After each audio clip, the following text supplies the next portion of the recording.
Bonjour Xavier. Bonjour Jean-François. Avec les plus beaux détours de l'été, formidable moment sur Sud Radio et c'est l'heure de vous accueillir, ce réseau, les plus beaux détours de France, qui regroupe les plus belles petites villes de France que l'on peut retrouver sur le site www.plusbeaudétours.com et dans le guide des 100 plus beaux détours réalisé avec Michelin et offert dans les livres, dans les villes labellisées.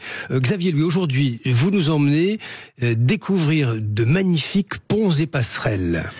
Oui, Jean-François, c'est vrai que les ponts, les passerelles, au-delà de leur aspect symbolique, souvent c'est des magnifiques réalisations architecturales, et parfois très très anciennes. Mais là, je voudrais vous parler d'abord quelque chose d'assez récent. C'est une des passerelles, en l'occurrence, ce qu'on appelle une passerelle himalayenne.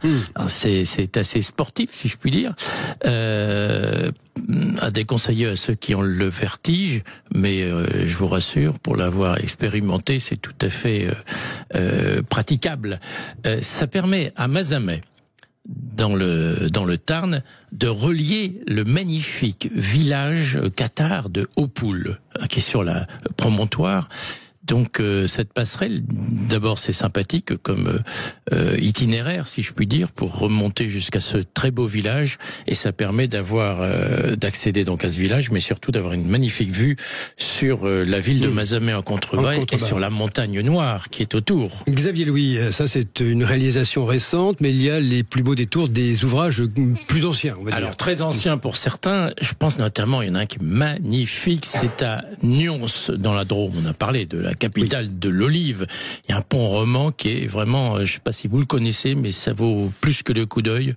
Ça vaut un très très beau détour. Et pas loin de là, dans le Vaucluse, à Vaison-la-Romaine, sur l'Ouvèze, on a également un pont un peu de même style qui se trouve donc à Vaison-la-Romaine, et là aussi je le recommande.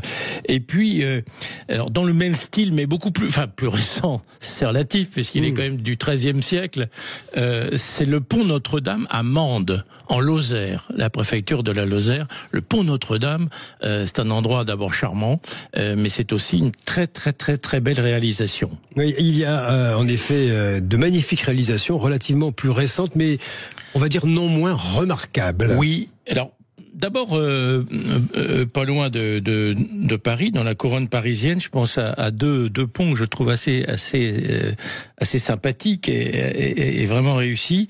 Le pont du Cabouillet à l'Isle-Adam, dans le Val d'Oise. Ça rappelle un peu le Pont Neuf. C'est un peu le même style.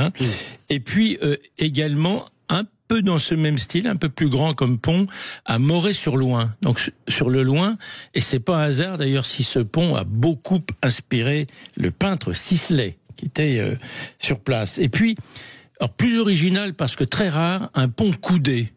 Qui est sur la Dronne à Brantôme, on avait parlé, en Dordogne, en Périgord.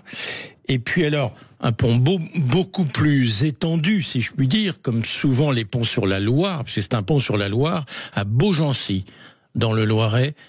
Magnifique pont aussi, très très grand pont sur la Loire. Ils ont aménagé d'ailleurs un endroit dans la ville où on a une magnifique vue sur ce pont de Beaugency. Alors les ponts que vous nous suggérez de découvrir sont à Mazamet dans le Tarn, à Nyons dans la Drôme, à Vaison-la-Romaine dans le Vaucluse, à Mende en Lozère, à l'Isle-Adam dans le Val d'Oise, à Moret-sur-Loing en Seine-et-Marne, Brantôme dans Dordogne et Beaugency dans le Loiret. On peut retrouver ces villes sur le site www.plusbeaudétours.com, Xavier, et choisir sa destination en confiant vos préférences et vos envies à Cicéron.